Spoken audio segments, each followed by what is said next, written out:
I think you missed the previous class. Saira, are you there? जी sir. Okay. So I think you missed the previous class. उसके अंदर we covered business communication. Now we'll be moving to the third unit, that is marketing. ठीक है. So can you listen to me properly?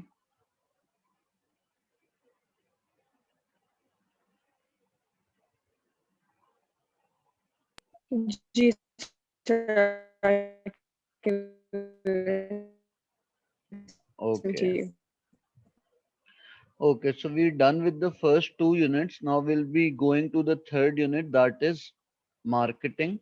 And we have two chapters for A2s, marketing planning and globalization and international marketing. So we'll do half the chapter today of market planning. That is page 297.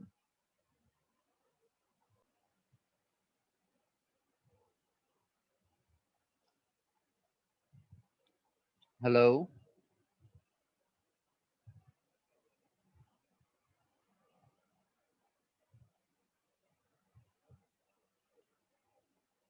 can you guys hear me?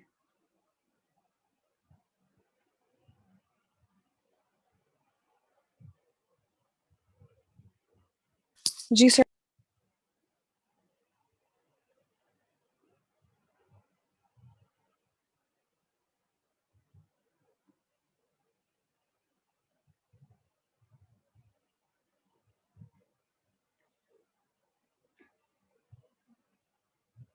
Okay, so now that we're beginning, our chapter is basically market planning. अब market planning की जब हम बात करेंगे, we need to know the basics of marketing that you've already studied in AS. उसके बाद you should be clear that AS के अंदर जब आपने पढ़ा था तो you had the 4 P's. उसके अंदर था product, place, price and promotion. अब उस चीजों से you must know that all these 4 P's should fit with your marketing objectives. आपका मार्केटिंग ऑब्जेक्टिव क्या है? You should be aware of that. Second is what is your marketing budget. That mean कि overall अगर आप कोई नई चीज करना चाह रहे हो या जो भी आप ऑब्जेक्टिव अचीव करना चाह रहे हो तो उसके लिए क्या बजट आपको गिवन है.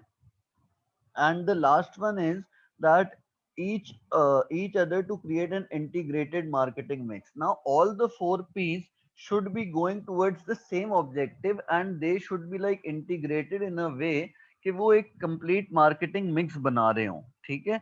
तो marketing mix ये होता है कि आपके पास एक पूरा marketing plan है and that marketing plan is like suited for all the that marketing plan is suited for all the P's and that is able to achieve your marketing objective.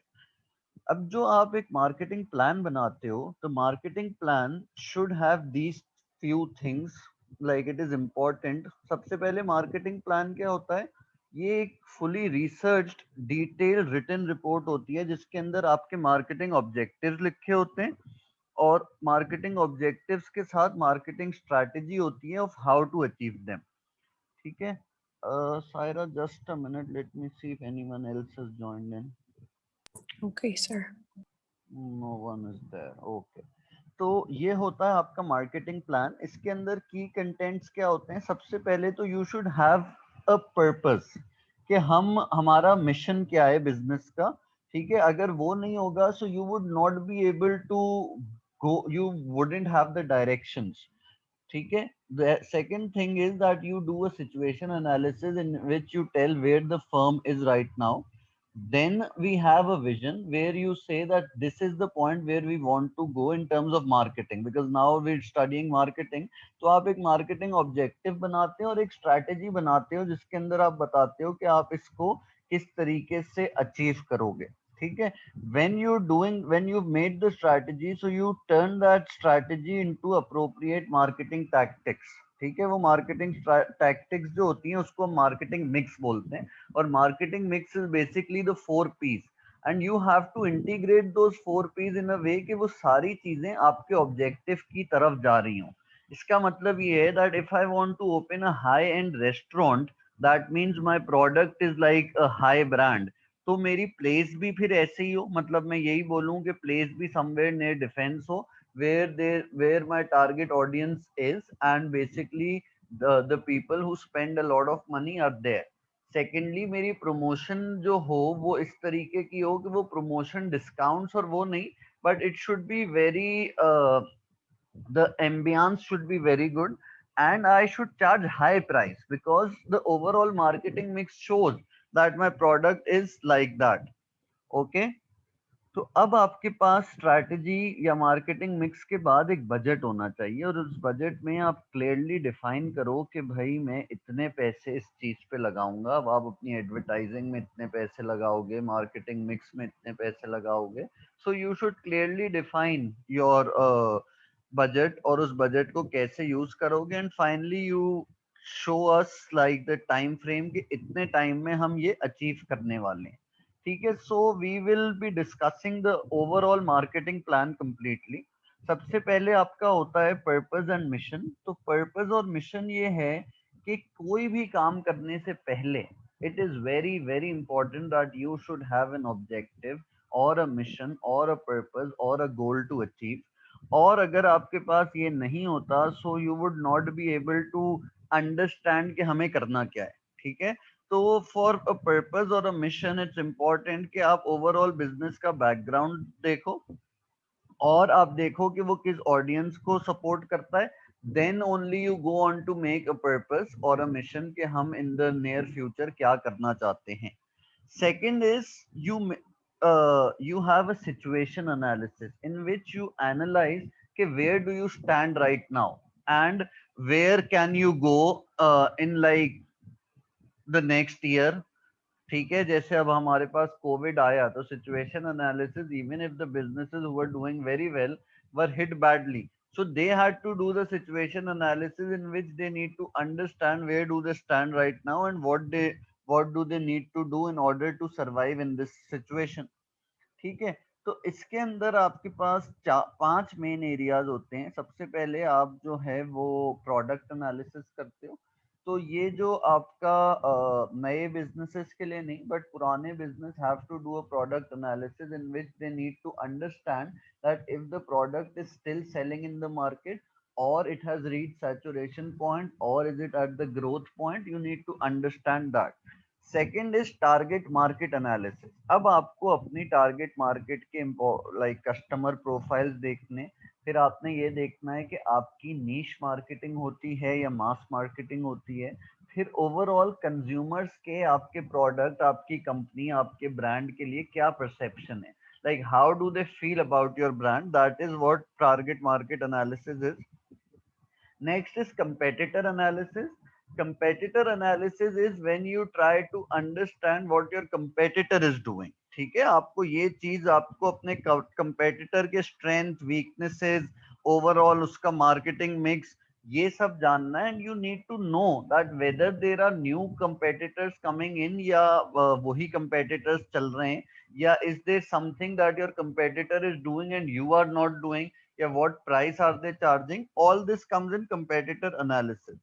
फिर होता है इकोनॉमिक एंड पॉलिटिकल एनवायरनमेंट। अब इसके लिए हम paste analysis करते हैं, इसको हम पेस्ट को बोलते हैं पॉलिटिकल, इकोनॉमिक, सोशल और टेक्नोलॉजी। इसका मतलब है कि आप पॉलिटिकल तरीके से किस पॉइंट पे खड़े हो, मतलब ओवरऑल सिचुएशन। अब आपकी कंट्री की समझो, अगर जैसे for example once Imran Khan came in, he suspended a lot of imports, या he made the imports expensive। So where do you stand over there. अगर आप इंपोर्ट करते थे तो बड़ा मसला है। ठीक है, अगर आप इंपोर्ट करते थे तो प्रॉबेबली आप फंस जाओगे, क्योंकि आपके वो महंगे हो गए सारी चीजें। लेकिन अगर आप इंपोर्ट नहीं करते थे देन इट्स फाइन। उसके अलावा इकोनॉमिक एनालिसिस अगर आप करते हो, तो economic analysis overall again how the economy is doing. अगर इकोनॉमी बूम पे है तो probably everything will be in demand. लेकिन अगर इकोनॉमी रिसेशन में है लाइक ड्यूरिंग कोविड, तो फिर मसला है। उसके बाद सोशल एनालिसिस पे अगर आप आते हो, तो सोशल इज एथिकल इश्यूज भी हो जाते हैं, ओवरऑल सोसाइटल इश्यूज भी हो जाते हैं। So is your company covering that. फिर टेक्नोलॉजी, अब आपके पास बहुत सारे ब्रांड्स जो हैं वो टेक्नोलॉजी पे आ गए हैं। अगर मैं सर्विस इंडस्ट्री की बात करूं और अभी तक आपने अपने आप को डिजिटल नहीं किया है तो probably you are losing out, so you need to go through that. This is how you do the situation analysis. And lastly it's very very important that you do a स्वॉट analysis. स्वॉट analysis क्या होता है? Strength, weakness, opportunity और threat. Strength ये होता है that you as a business find out your own strength. आपको ये पता होना चाहिए कि आपकी स्ट्रेंथ कहाँ पे लाई करती है। ठीक है, you should be completely aware कि आपकी स्ट्रेंथ बिजनेस की कहाँ पे लाई करती है, द फर्स्ट थिंग। उसके बाद ये इंटरनल स्ट्रेंथ होती है, मतलब इंटरनल एट्रीब्यूट्स हो सकता है आपकी मैनेजमेंट बहुत अच्छी हो, एम्प्लॉयज बहुत अच्छे हो, रॉ मटेरियल्स अच्छे हो, X Y Z, this is your strength. Weakness, within the company क्या वीकनेस है, क्या प्रॉब्लम आपको, मतलब आपको लगता है कि हम लोग जो हैं वो कंपेटिटर से जरा सा पीछे हैं, हम प्राइस ज्यादा चार्ज कर रहे हैं, हम स्किल्ड नहीं है, हमारे पास इतना एक्सपीरियंस नहीं है, दिस इज वीकनेस। ठीक है, तो स्वॉट के अंदर ये हो गया। Third is opportunity. You see that if there is like an opportunity coming your way, probably export कर सकते हो, नई मार्केट ढूंढ रहे हो, मतलब आपको नजर आ जाता है या नई टेक्नोलॉजी अगर आ जाएगी तो आपकी कॉस्ट कटिंग हो जाएगी। These are opportunities that you can see. And the last one is threat. Threat होता है जब आपको किसी बात का डर हो। तो दैट मीन्स कि अगर आपको लग रहा हो कि यार इन द नियर फ्यूचर हमारी डिमांड कम होने वाली है because a new thing is coming up. ठीक है, अगर बोलें कि कंप्यूटर्स जो हैं वो बोलें कि ओ शिट हम लोग जो हैं वो पीछे जाने वाले हैं because tablets are about to take over, या एक्स वाई जी कोई भी चीज का आपको थ्रेट हो, if you feel that competitors are coming with a better strategy and you could like feel that, so that is a threat. This is situation analysis, and in your case studies you are definitely being you will definitely be asked about the situation analysis. सही है। ये तो आपके marketing plan के दो बड़े important aspect हो गए, लेकिन उनसे भी इंपॉर्टेंट एस्पेक्ट होता है आपका marketing objectives and the strategy to achieve that. Marketing objective is basically your target. ठीक है, वो आपको क्लियरली बताता है कि आप कहाँ पे पहुंचना चाहते हो, where do we want to be. और याद रखो, as a company whenever you are making a target your objective should be smart. ठीक है, स्मार्ट का मतलब होता है specific. You are like extremely specific कि हम 10% मार्केट शेयर इंक्रीज करना चाहते हैं, दैट 10% इज स्पेसिफिक। मेजरेबल का मतलब है कि इट कैन बी मेजर्ड। अब मैं 10% बोल रहा हूँ, तो अगर 10% नहीं 6% हुआ है तो आई कैन मेजर इट कि हम 4% से पीछे हैं। और स्पेसिफिक का उसके बाद क्या है? स्पेसिफिक, मेजरेबल, स्मार्ट का then we have time frame. आप एक प्रॉपरली टाइम दे दो। ठीक है, टाइम आपके पास होना चाहिए कि इससे we have to achieve this in 1 year. Realistic, R से हम बोलते हैं realistic, that means something that is possible, practically possible. ये ना हो कि आपने बोल दिया कि मैं 50% मार्केट शेयर इंप्रूव करना चाहता हूँ इन द नेक्स्ट 6 मंथ्स। और लास्ट इज अटेनेबल। तो attainable again is kind of realistic वाला, वो कि अगर आप अटेनेबल है, that mean something that you as a company can achieve. हो सकता है मैं एक बहुत छोटा ब्रांड हूं और मैं 10% इंक्रीज बोल दूं, which is not attainable in the next 6 months या 1 year, so that is a wrong indication. ठीक है, तो अब इन्होंने एग्जाम्पल दे दिया आपको मार्केटिंग ऑब्जेक्टिव का। जैसे अगर कोई कार मैन्युफैक्चरर है तो वो कहता है to take advantage of the expanding customer demand for fuel efficient cars and to obtain 5% of the small car market by 2015। So basically वो कह रहा है कि 5% मार्केट शेयर इंक्रीज करना। या स्वीट मैन्युफैक्चरर है तो वो कहता है to capitalize on the trend away from non healthy food items and to capture 10% of the Asian market. तो वो स्पेसिफिक है कि मैं एशियन मार्केट में जाना चाहता हूँ, 10% इंक्रीज करना चाहता हूँ, और क्या? In health snacks and drinks by 2016। So उसने टाइम भी दे दिया। So this is how you make your objectives. Now with that objectives आप किस तरीके से मतलब उसको एवेल्युएट करते हो? You evaluate your objectives in terms of total sales, वो वैल्यू में हो, मतलब डॉलर्स या रुपीस में या यूनिट्स में हो।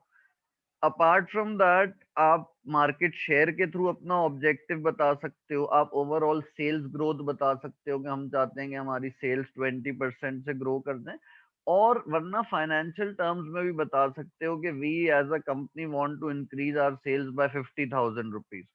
सो this is like what marketing objectives are. और ये जो है ना, ये like marketing objectives can be divided into specific targets as well। जैसे अगर हमने स्वीट मैन्युफैक्चरर की बात की थी, तो हम ये बोल सकते हैं कि भाई हम नंबर ऑफ न्यू कस्टमर्स बढ़ाना चाहते हैं, हम लेवल ऑफ एडवर्टाइजिंग बढ़ाना चाहते हैं ताकि लोगों को हमारे ब्रांड का पता चले, हम न्यू रिटेलर्स को साइन अप करना चाहते हैं ताकि वो हमारा प्रोडक्ट बेचें, या ओवरऑल हम अपनी हर मार्केट सेगमेंट का प्रोपोर्शन इंक्रीज करने की कोशिश करना चाहते हैं। Okay Saira, any problem up till now? No, sir. अभी तक। Okay good. ठीक है, अब ये मार्केटिंग ऑब्जेक्टिव से हमें क्या इंडिकेशन मिलती है कि जब आपको एक डायरेक्शन मिल गई, ये एक तरीके का ये है जैसे हमें गूगल मैप करना होता है, तो हमें डेस्टिनेशन पहले से पता है। तो marketing objective is that destination, and marketing strategy would be how Google map takes you towards that direction. ठीक है, टुवर्ड्स दैट डेस्टिनेशन आप कैसे पहुंचते हो। तो how does the company intends to achieve its marketing objective, ये marketing strategy है। इसके अंदर मतलब it can talk about pricing, it can talk about promotional decisions, यहाँ पे उन्होंने बात नहीं की, लेकिन यहाँ पे they just telling you that the overall approach क्या होनी चाहिए। अब सबसे पहले अप्रोच ये होनी चाहिए that if you want to achieve something, you need to understand the dynamics of the market. You need to understand कि भाई हम मास मार्केटिंग पे जाना चाहते हैं। मास मार्केटिंग कौन सी होती है? जब आप प्रोडक्ट बनाते हो सबके लिए, ठीक है, and where we say that we have a product for everyone, we have diversity in terms of target groups, कोई ना कोई तो हमारा प्रोडक्ट खरीदेगा ही खरीदेगा। या हम नीश मार्केटिंग स्ट्रेटजी पे जाना चाहते हैं जिसपे हम बोलते हैं कि we are only targeting a specific group, लेकिन प्रॉफिट मार्जिन जिसकी ज्यादा हो। तो ये मार्केटिंग स्ट्रेटजी का हिस्सा है। That is you need to answer this question whether you will go for this और that. The second one is that you need to understand कि हम इसी मार्केट में जहां बेच रहे हैं वहीं रहेंगे, या we need to find new markets for the business. The third one is कि should we improve our product line, मतलब should we develop new products, या हम अपने मतलब existing customers के लिए new products बनाएं, या हम एक ओवरऑल नई टारगेट मार्केट के लिए प्रोडक्ट्स बनाएं। जैसे अगर हम बोलें कि क्लोजअप जो है, if they are not right now making products for the kids, so should they make like a toothpaste which is specifically made for the kids, या आप एग्जिस्टिंग कस्टमर्स के लिए ही कोई नया वेरिएंट लाना चाहते हो, मतलब उनकी टारगेट मार्केट जो है अगर वो एडल्ट्स ही हैं, so we need to understand कि वो एडल्ट्स को किस तरीके से क्या नाम है केटर करते हैं। ठीक है Saira, we'll wait, we'll pause for a minute, मैं जरा ईमान को ग्रुप पे मैसेज लिख दूं, I don't know what she is asking. Okay, sir.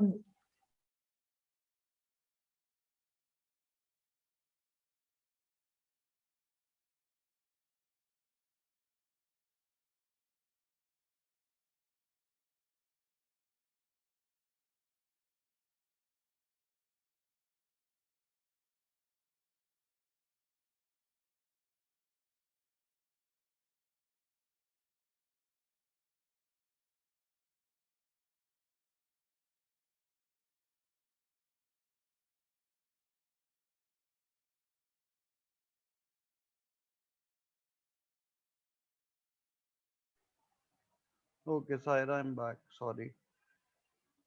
Okay अब आपकी फाइनल स्ट्रैटेजी जो है ना वो डिपेंड करेगी किस किस चीज पे। सबसे पहले कंपनी के मिशन पे। ठीक है, कंपनी का मिशन क्या है, कंपनी के ऑब्जेक्टिव्स क्या हैं। फिर once you done the situation analysis and you know where do you stand and where do your competitor stand, वो क्या कर रहे हैं, मार्केटिंग कंडीशंस किस तरह की हैं, तो this is how you will respond कि यार अगर क्या चल रहा है मार्केट में, कैसे हो रहा है, then only you will make a strategy. और lastly it's very important to evaluate the resources of the business. भला आपके पास रिसोर्सेज हैं भी या नहीं, अगर आप बहुत बड़ी बड़ी बातें कर रहे हो and you need to like increase the market share and sales growth and everything, do you have the resources to do that? तो ये एक बहुत ही बड़ा क्वेश्चन मार्क है जिसको हम फुलफिल करेंगे, उसके बाद ही वी विल अंडरस्टैंड कि हमारी मार्केटिंग स्ट्रेटेजी बने क्या, किस तरह की बनेगी।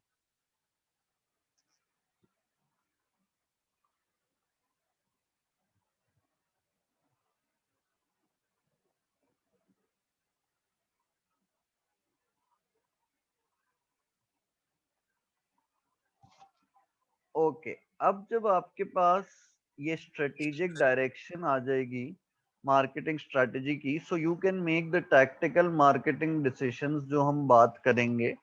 वो टैक्टिकल मार्केटिंग डिसीजंस क्या होते हैं? टैक्टिकल मार्केटिंग डिसीजंस होते हैं द 4 P's। दैट इज जो मार्केटिंग प्लान का फोकस होता है, प्रोडक्ट पे, प्राइस पे, प्रमोशन पे और प्लेस पे। तो सबसे पहले you should have a brief summary of what your products initially are. आप उनमें क्या प्लान चेंजेस लाना चाहते हो या कौन सी कोई प्रोडक्ट रेंज ऐड करना चाहते हो या नहीं। जैसे अगर हम वो स्वीट मैन्युफैक्चरर की बात कर रहे थे, तो हो सकता है वो शुगर फ्री कुछ बनाने वाले हो, या वो एक नया प्रोडक्ट लॉन्च कर रहे हो ताकि वो एक नई मार्केट में एंटर कर सके। So you need to know कि आपके प्रोडक्ट के की फीचर्स क्या हैं, यूएसपी क्या है, जिसकी बेसिस पे आप अपने प्रोडक्ट को ब्रांड करोगे, लेबल करोगे, पैकेज करोगे। सेकंड, मार्केटिंग मिक्स के टैक्टिक्स में प्राइस होती है। प्राइस बहुत ही एक कॉम्प्लेक्स बात है। वो इसलिए बात है क्योंकि अगर तो आपकी प्राइसिंग सही नहीं हुई ना, देखो, this is very very important that people either go for quality और दे गो फॉर प्राइस। तो हर जगह याद रखो, मार्केट में दो ही चीजें होती हैं, या तो प्राइस होती है या क्वालिटी होती है। तो बहुत सारे लोग will only by a certain product just because of price. बहुत सारे लोग will only by a product just because of the quality. So it's important कि आपकी जो प्राइस है ना, वो आपके कस्टमर्स को वैल्यू फॉर मनी लगे। मतलब उनको लगे कि अगर हमने कोई गुड खरीदा है तो उसकी प्राइस इतनी हाई नहीं थी जितनी मतलब उसकी जितनी सेटिस्फैक्शन हमें मिल रही है उससे ज्यादा हाई नहीं है। सेकेंडली, प्राइस इतनी कम भी ना हो कि आपका प्रोडक्ट बुरा लगने लगे। So I will give you an example. अगर आपने आइडियाज बाय गुल अहमद देखा हो, तो अक्सर ये होता है कि उनके प्रोडक्ट्स पे 60% सेल और 70% सेल लगी होती है। तो हमने जब अपना एमबीए का फाइनल प्रोजेक्ट किया, that was on that particular company. और उनका प्रोजेक्ट यही था कि जो यूथ है वो, उसको ये लगता है कि ideas by Gul Ahmed is a cheap product. And the reason being क्योंकि वहां पे हर वक्त सेल लगी हुई होती है। So you can not like charge a price which is very low, because that will make the customers feel कि आप बहुत ही कोई लो एंड ब्रांड हो। अच्छा, प्रमोशन जो है वो भी आपके डिसीजन के लिए बड़ा इंपॉर्टेंट होता है। अब आपके इसके अंदर 4 इंपॉर्टेंट एस्पेक्ट आ जाते हैं प्रमोशन में। First is advertising, second is sales promotion, third is public relations और फोर्थ इज पर्सनल सेलिंग। अब जैसे आप एडवर्टाइजिंग में, तो सबसे पहले यू नीड टू कंसिडर कि आपका प्रोडक्ट कितना बड़ा है। इसके लिए टीवी एड बनेगा, मैगजीन एड बनेगा, या आप सोशल मीडिया, फेसबुक वगैरह पे कोई एड चला के बात बन सकती है। Second is sales promotion. Sales promotion में जो मैंने अभी आइडियाज वाला पॉइंट बताया, it's very very important that आप हर वक्त सेल ना लगा के रखो, और सेल इस तरह की हो that you actually benefit as a company yourself. ये ना हो कि आपने 50% लगा दिया और बाद में आपको पता चले कि हमें तो कोई प्रॉफिट ही नहीं हुआ और इतनी सेल्स भी नहीं हुई, और कस्टमर के जहन में हमारा ब्रांड भी इस तरीके का बैठ गया कि हम तो बस हर वक्त सेल पे ही चल सकते हैं। It is like very very bad if the customer start to feel that we will only buy this product if they have a sale going on। ठीक है, तो इतनी सेल ना लगाई जाए कि कस्टमर बस हर दफा जाके आपके स्टोर में बोले अभी डिस्काउंट लगा हुआ है या नहीं। The third one is public relations. Now, this is how you respond to your customer needs. and deal with your customers. So it's very important कि आपका जो कस्टमर है वो आपको पास आपसे ब्रांड लॉयल्टी इसलिए शो करे क्योंकि वो आपसे खुश है, वो आपके प्रोडक्ट से खुश है, वो आपकी सर्विस से खुश है, वो आपके रिलेशनशिप बिल्डिंग से खुश है। यूजुअली ये सर्विस इंडस्ट्री में होता है कि कई दफा आप कहीं भी जाते हो, आप किसी से टिकट ले लो, ठीक है, अगर उसने आपको प्रॉपर सर्विस दे दी, या अगर आप कहीं खाना खाने जाते हो रेस्टोरेंट में तो उसका वेटर आपको अच्छी तरीके से ट्रीट कर रहा है, so that is how you deal with the public relations. Personal selling ये होता है कि आप बेसिकली लाइक जो आपकी सेलिंग पॉइंट है उसके अंदर आप किस तरीके से लाइक अपने आप को एज अ प्रोड्यूसर शो कर रहे हो, एज अ ब्रांड शो कर रहे हो। So that is personal selling because this is something that remains in the mind of the consumer. Product चला जाता है, खत्म हो जाता है, लेकिन आपको याद रहता है कि यार 1000 स्टोर थे पर उस बंदे ने बड़ा तमीज से पेश आया, the owner was very good and they had an ambience जिसके अंदर आपको लग रहा था कि बड़ा साफ सुथरी जगह है। So I will go to that particular place again to get the things whatever I want. अच्छा, लास्ट होता है प्लेस या डिस्ट्रीब्यूशनल डिसीजंस। प्लेस का मतलब है जहां आप लोकेटेड हो, और डिस्ट्रीब्यूशनल डिसीजंस का मतलब है किस तरह आप अपना प्रोडक्ट फाइनल कंज्यूमर तक पहुंचाना चाहते हो। दैट मींस मैन्युफैक्चरर से प्रोड्यूसर या मैन्युफैक्चरर से कंज्यूमर तक प्रोडक्ट कैसे आएगा। अब ये कैसे आ सकता है, ये हो सकता है कि आप एक डायरेक्ट मैन्युफैक्चरर रिटेलर को दे दे और रिटेलर उसको दे दे डायरेक्ट कंज्यूमर को। हो सकता है बीच में एक होलसेलर भी आ जाए, हो सकता है कोई और भी ऐड हो जाए। So you should have a proper understanding of this. अब आपका अगर जैसे कोई चीज खराब होने वाली है, ब्रेड है, so you have to be very careful कि ये मैक्सिमम एक पॉइंट तक आ सकता है, मतलब ये रिटेलर तक आ सकता है, and then you have to find the consumer directly. तो ये सारे टैक्टिकल डिसीजंस होते हैं। When you are going through the strategy you have to make these tactical decisions in order to make sure कि आपकी कंपनी जो है वो आपके मार्केटिंग ऑब्जेक्टिव्स अचीव कर रही है। Now please tell me any problems up till now. Iman, you joined in, अभी कोई मसला? नहीं sir. Okay, so let's move forward.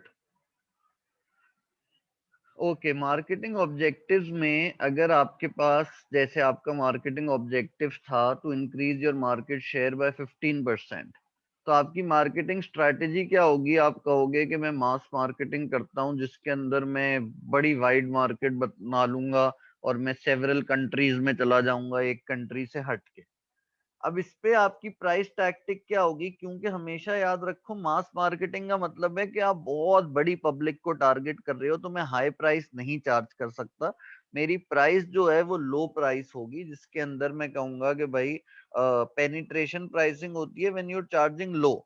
आप शायद अपने कंपेटिटर से कम चार्ज करो और लोग आपका प्रोडक्ट इसलिए खरीद रहे हो, ठीक है। Second marketing objective can be to maintain current prestige image with new product, लेकिन हम प्रॉफिट मार्जिन 35% से इंक्रीज करें। तो हम अपने ब्रांड का परसेप्शन कंज्यूमर के माइंड में बहुत अच्छा रखना चाहते हैं, लेकिन साथ ही हमारी कोशिश है कि हमारा प्रॉफिट मार्जिन इंक्रीज हो जाए बाय 35%। तो ये इंक्रीज करने के लिए मैं मास मार्केटिंग नहीं करूंगा, मैं नीश मार्केटिंग करूंगा। दैट मीन्स कि I will only target a specific group, और मैं उसको बड़ा केयरफुली सेलेक्ट करूंगा कि यार मेरे पास ये ग्रुप वो है जो अफोर्ड भी कर सकता है, जो ज्यादा पैसे भी देगा और वो खुशी खुशी प्रोडक्ट खरीदेगा। So price tactic for that would be high pricing, ठीक है। मैं उनको ज्यादा प्राइस चार्ज करूंगा क्योंकि मेरा बेसिक एम इज कि मुझे अपनी प्रॉफिट मार्जिन बढ़ाना है। Is this clear? जी sir. ओके, अब ये देखो जो चीज हाईलाइटेड है यहाँ पे, वो कहते हैं कि marketing mix should be fully integrated to be most effective. Sir, जी जी। can you give us an example इसका? किसका? Price इसका कि आपने कहा हाँ कि I will keep my price high. हाँ हाँ, दैट इज देखो मैंने सायरा एक बीच में भी एग्जांपल दिया था, मैंने आपको एक रेस्टोरेंट का एग्जांपल दिया था, but I will give you another example of a car. अब हमारे पास जो दुनिया की महंगी तरीन गाड़ी है रोज रॉयस, वो किस स्ट्रैटेजी पे चलती है? वो कहती है कि मेरी प्रेस्टीज इमेज रहेगी and I will increase my profit margin by probably 20 to 25% every year. अब उनकी स्ट्रैटेजी क्या है? Marketing strategy that they are only targeting people who are very very very wealthy and who are someone who actually go for like branded products, और उनको अपनी image और अपने उस पे मतलब अपने एज अ पर्सन वो इमेज बहुत हाई रखना चाहते हैं।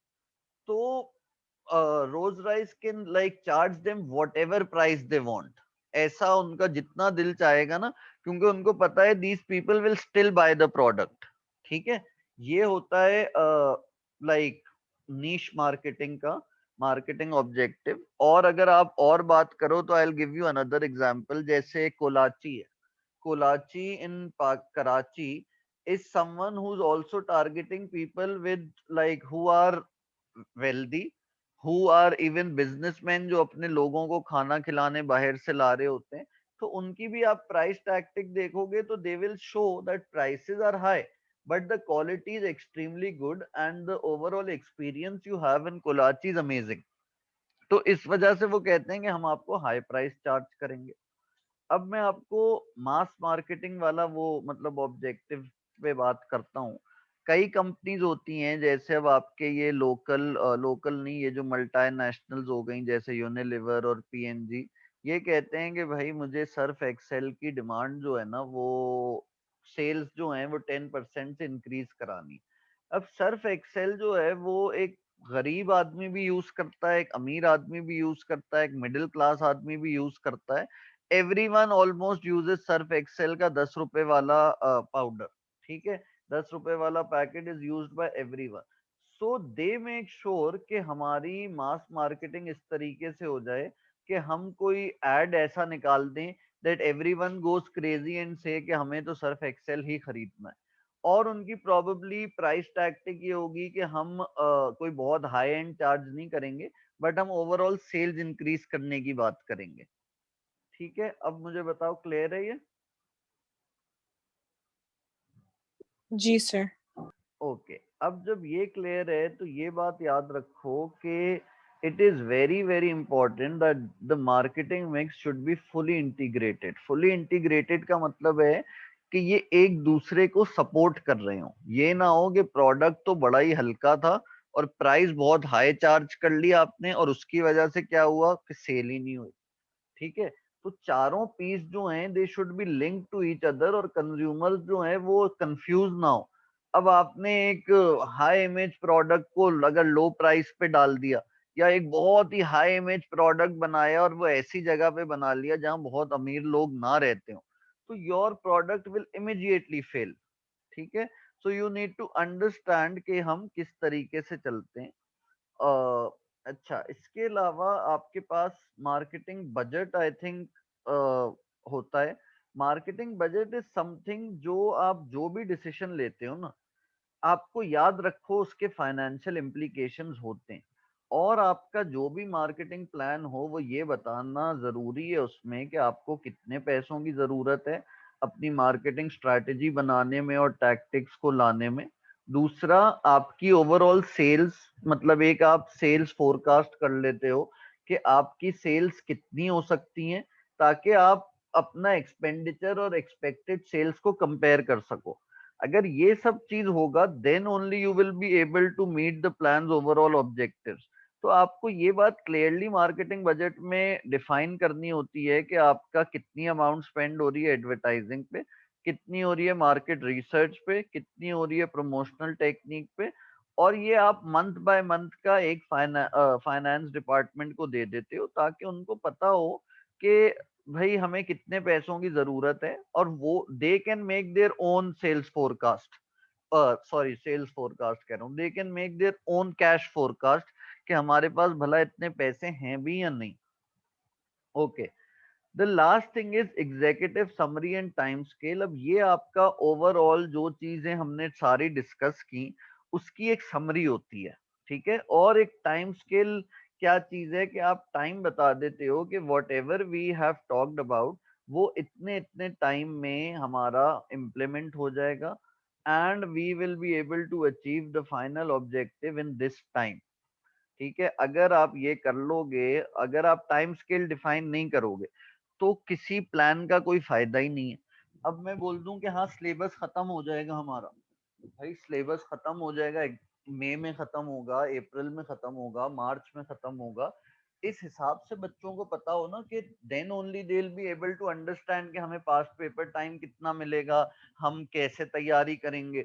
अब सिलेबस खत्म अगर मैं कह रहा हूँ, मुझे पता ही नहीं है कि कौन अक्टूबर नवंबर में अपेयर कर रहा है, कौन अभी अपेयर कर रहा है, so it will be of no use to make a strategy unless मैं आपको टाइम बताऊं कि कब होना चाहिए। ठीक है, एनी प्रॉब्लम्स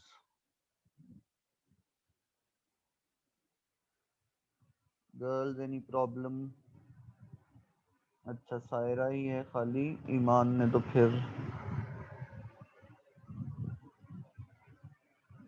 ओके। सायरा हमारे पास 2 मिनट रह गए हैं to end the first session of the meeting, then will begin after that. तो ये हम लास्ट इवैल्यूएशन कर लेते हैं मार्केटिंग प्लान की। There are 3 main benefits. एक तो आपके ओवरऑल बिजनेस प्लान के लिए ये बहुत अच्छा है, क्योंकि अगर आपने किसी को बिजनेस प्रपोजल देना है, कोई एंटरप्रेन्योर्स जो हैं वो किसी फाइनेंशियल इन्वेस्टर को दिखाना चाहते हैं, तो उसको ये प्रॉपरली दिखाएंगे कि कितना साउंड और कितना प्रॉफिटेबल हो सकता है। ठीक है, तो ये एक बड़ा एक important marketing plan is a very important component of a business plan. तो अब आपको ये चीज क्लियरली दिखानी होगी कि जिसके अंदर आप अपनी मार्केटिंग टैक्टिक्स भी दिखा रहे हो, आप अपनी सेल्स फोरकास्ट भी दिखा रहे हो, देन दे विल अंडरस्टैंड कि प्रोबेबली आप कितना प्रॉफिट अचीव करोगे। सेकेंड इज, जब आपके पास स्पेसिफिक मार्केटिंग प्लान होता है तो you are able to introduce a new strategy जो आपके बिजनेस को आगे सक्सेसफुल बनाने में कामयाब, मतलब कामयाब बनाने में काम आएंगी। और ये आपके न्यू प्रोडक्ट प्लानिंग या अगर किसी डिफरेंट मार्केट में आप एंटर कर रहे हो तो उसके लिए भी जरूरी है। It stops the risk of failure. जैसे अगर बिजनेस डायरेक्शन लेस होगा तो वो बहुत बड़ा रिस्क है। So marketing plan can help you in that. And last is planning जो है ना वो किसी भी मैनेजमेंट फंक्शन का बड़ा एक असेंशियल पार्ट है। तो आप अपने करंट बिजनेस पोजीशन, उसके प्रोडक्ट्स, मार्केट्स, जब इन सबको इवेल्युएट करते हो then only you can provide the direction and purpose जिसके थ्रू आप फ्यूचर मार्केटिंग डिसीजंस ले सकते हो। और ये अफेक्टिव मार्केटिंग प्लान्स जो है ना ये सारे डिपार्टमेंट्स को मिला के बनाए जाते हैं। So you think that it will be an important like overall business planning process बन जाएगा because everyone is involved in this। तो इसका ये बहुत बहुत मेजर एडवांटेज है कि अगर आप अपना फाइनेंशियल, अगर आप अपना मार्केटिंग प्लान बनाते हो then only you will be able to achieve a successful business, आप ये बोल लो बिजनेस प्लान। अच्छा लिमिटेशंस क्या हैं कि एक तो ये कि इतने detailed marketing plans can be complex, costly and time consuming. ठीक है, जो छोटे बिजनेसेस होते हैं ना उनके पास इतना टाइम होता है कि वो इस चीज को कर सकें, मतलब they do not have the time कि वो इतने बड़े बड़े प्लान्स बनाएं या इतने स्किल्ड मैनेजमेंट को रखें जो ये चीज करके दे रहे हो। ठीक है, अदर देन दैट ये होता है कि आपके पास इतनी जल्दी से मार्केट चेंज हो रही है कि आपका प्लान बहुत जल्दी आउटडेटेड हो सकता है। तो इसके लिए स्टाइल एंड कॉम्प्लेक्स